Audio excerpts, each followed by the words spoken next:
Di game ketiga playoff 2026 antara Los Angeles Lakers dan Houston Rockets, Lakers membuat kesalahan yang cukup fatal di detik-detik akhir.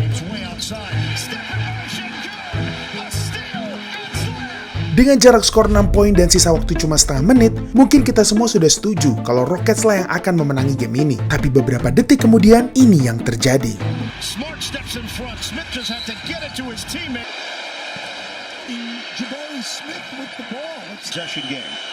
Hanya begitu saja, LeBron James dan Lakers berhasil menyamakan kedudukan dan mereka kemudian memenangi game ini di babak overtime dan unggul 3-0 dari Rockets. Wow. Padahal setelah dunk dari Alperen Sengun tadi, peluang Rockets untuk meraih kemenangan di game ini sudah mencapai 97,3%. Dengan kata lain, apa yang baru saja dilakukan LeBron dan Lakers ini bisa dibilang cukup mustahil. Tapi masih ada hal yang jauh lebih mustahil lagi untuk dipercaya dibanding itu. Dalam seri ini, Lakers harus kehilangan dua pemain utama mereka yang paling produktif, yaitu Luka Doncic dan Austin Reeves karena cedera. Sehingga LeBron lagi-lagi harus mengambil peran sebagai pemimpin untuk menggendong Lakers yang cuma tersisa para role player saja. Meski begitu, seorang kakek-kakek dalam tanda kutip yang berusia 41 tahun ini tetap bisa mencatat rata-rata 25,3 poin, 9,7 rebound, 8,7 assist, dan 2 steal per game dalam 3 laga pertama melawan KD, Sengun, dan squad Rockets yang masih muda. Rataan poin, rebound, dan asisnya semua adalah yang tertinggi untuk Lakers di playoff tahun ini. Tugas utama LeBron sebenarnya hanya untuk membuat Lakers bertahan di seri ini sampai Doncic dan Reeves kembali. Tapi realitanya malah jauh lebih baik dari itu. Karena Lakers justru berhasil membuat Rockets sangat kewalahan. Tapi bagaimana bisa LeBron berada di posisi ini lagi dan lagi? Bukannya era di mana LeBron James harus jadi pahlawan dan menggendong timnya untuk jadi juara sudah selesai? Dan kalau menurut gua, aksi LeBron menggendong timnya musim ini jauh lebih gila dibanding tahun 2007, 2015, bahkan 2018 sekalipun. Ini bukan cuma karena umurnya sudah 41 tahun, tapi juga karena momentum yang sempurna untuk membuat LeBron secara resmi merebut status Michael Jordan sebagai The GOAT. Sepanjang musim ini, performa Lakers terlihat solid sebagai sebuah tim yang turut berpartisipasi di playoff. Mereka menduduki peringkat 4 di wilayah barat dengan rekor menang kalah 53-29. Tapi di balik kesuksesan mereka ini, ada sesuatu yang berbeda dari LeBron. Sekarang dia bukanlah opsi utama di lapangan lagi, melainkan opsi ketiga. Lakers sudah lebih mengandalkan Luka Doncic sebagai pusat dari permainan mereka, dan juga Austin Reeves sebagai mesin pencetak skor kedua. Bahkan faktanya, jika rataan poin kedua pemain itu digabung, maka angkanya bisa mencapai 56,8 poin per game, hampir setengah dari rataan total poin Lakers. LeBron pun bisa menjalankan peran ini dengan sangat baik. Performanya tetap jauh melebihi standar seorang opsi ketiga, dan ia juga berpengaruh besar dalam membawa Lakers menang 9 kali beruntun pada Maret kemarin, dan mereka hanya kalah 2 kali saja sepanjang bulan itu. Tapi semuanya berubah drastis hanya beberapa hari kemudian setelah tren positif itu. Pada 2 April 2026, Lakers dijadwalkan untuk bermain di kandang OKC Thunder. Game ini bisa jadi gambaran duel antara Shai dan Doncic bersama tim barunya di playoff. Tapi malah ini yang terjadi. Lakers yang dibantai habis-habisan oleh Thunder itu baru satu hal saja. Karena di game ini, Doncic juga mengalami cedera hamstring tingkat 2 yang membuatnya harus absen selama beberapa minggu termasuk saat ronde pertama playoff. Bagaimanapun, situasi ini ternyata masih belum cukup parah untuk Lakers.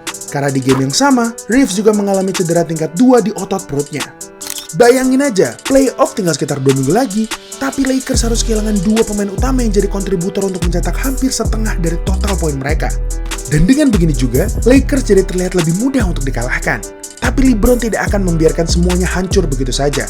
LeBron sendiri menyebut bahwa dia akan kembali bermain menggunakan cara lamanya.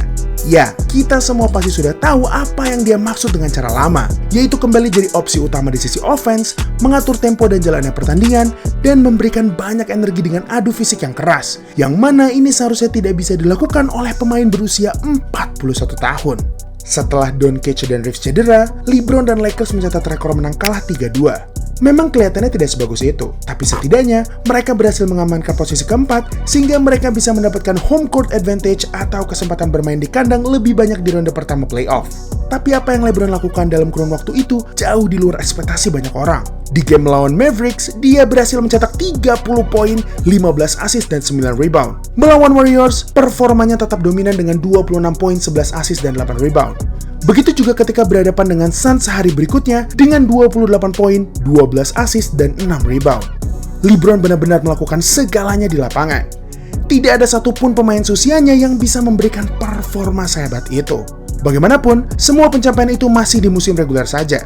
Apakah LeBron bisa membawa starting lineup yang berisi Marcus Smart, Luke Kennard, Rui Hachimura, dan DeAndre Ayton untuk bersaing di panggung yang jauh lebih besar? Beruntung bagi LeBron, ada satu hal yang setidaknya menguntungkan dia memasuki playoff tahun ini, yaitu dia akan berhadapan dengan Rockets yang lagi berantakan di ronde pertama. Sebulan yang lalu, skuad Rockets yang sama ini di-comeback oleh Timberwolves padahal mereka sudah unggul 13 poin di overtime. Ya, 13 poin di overtime guys. Tapi meskipun Rockets sudah terlihat ketar-ketir sebelum playoff dimulai, mereka tetap nggak bisa diremehkan. Mereka tetap punya KD yang masih menjadi salah satu mesin pencetak skor terhebat di seluruh NBA di usia tuanya. Dan KD sendiri juga didukung oleh All-Star dan pemain-pemain muda yang elit dan keras. Kalau kita lihat di atas kertas, pemain-pemain pendukung untuk LeBron dan KD kualitasnya memang lebih unggul KD. Tapi LeBron datang untuk bertanding di seri ini dengan fokus dan ketenangan yang luar biasa. Tanpa berlama-lama, dia langsung melakukan ini di game pertama. They try to get it to Smart. Smart flips it up quickly, and Smart gets it inside to James. Falling away, another baseline shot is good. Inside to James, kicks it out Hachimura, corner three. Dari 19 poin pertama Lakers, 15 diantaranya berasal dari poin atau operan LeBron. Di game ini LeBron membuktikan bahwa dia sudah pernah berada di segala situasi yang bisa kita bayangkan di lapangan. Dia sudah tahu bagaimana game ini akan berjalan. Dan kali ini, LeBron gak memilih untuk menggendong tim ini dengan cara yang brutal seperti masa-masa mudanya. Dia sekarang menjadi seorang fasilitator untuk rekan-rekan setimnya. LeBron berhasil mencetak 13 assist, terbanyak di antara semua pemain Lakers. Banyak dari rekan setimnya bisa mencetak skor dengan kondisi terbuka lebar berkat operan LeBron. Performanya bukannya menurun karena faktor usia. Dia sekarang malah jadi Chris Paul versi 2 meter. Sungguh legendaris. Dan kalau LeBron dibutuhkan untuk mencetak poin, dia tidak akan segan-segan untuk melakukannya. James, long three-pointer. It's good. Double team. Left-handed, it's good.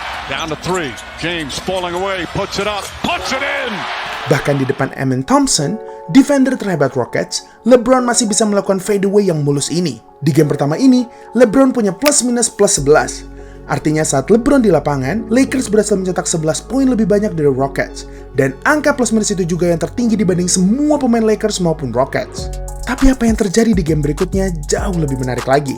Di game pertama, KD tidak bermain karena mengalami cedera, sehingga game kedua ini baru menjadi debutnya di playoff bersama Rockets. Untuk pertama kalinya sejak NBA Finals 2018, LeBron dan KD akhirnya bertemu lagi di playoff. Dan LeBron tidak menyia-nyiakan momen ini untuk bersinar.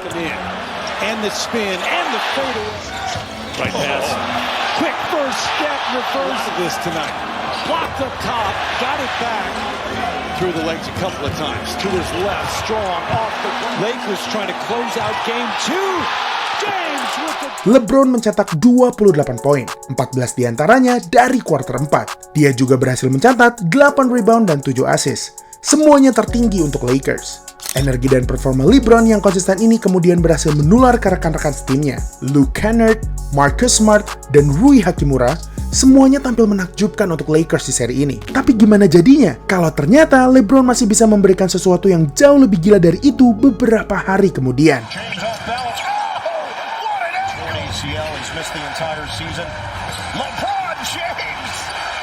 LeBron takes the runway and lays it in. Him and his team offensively. Smart for James. Slaps it over to Kennard. Lakers are down by 3 for the tie. It's good. Eason fires. It's off the mark and the Lakers win it.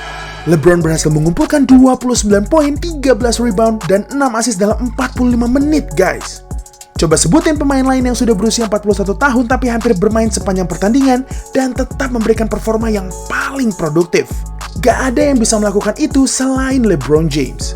Dan berbicara tentang hal yang mustahil, di game ini LeBron juga menunjukkan sesuatu yang gak pernah kita lihat sebelumnya.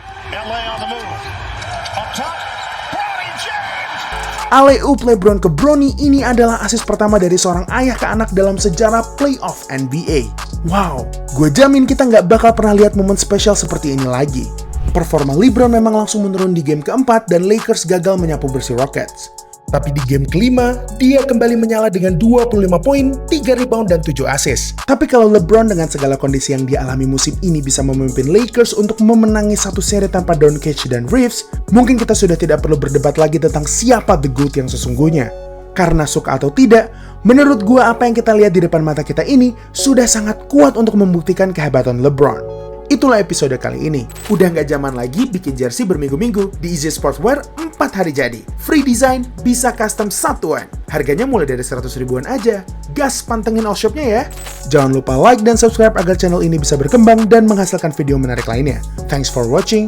I'll see you in the next video.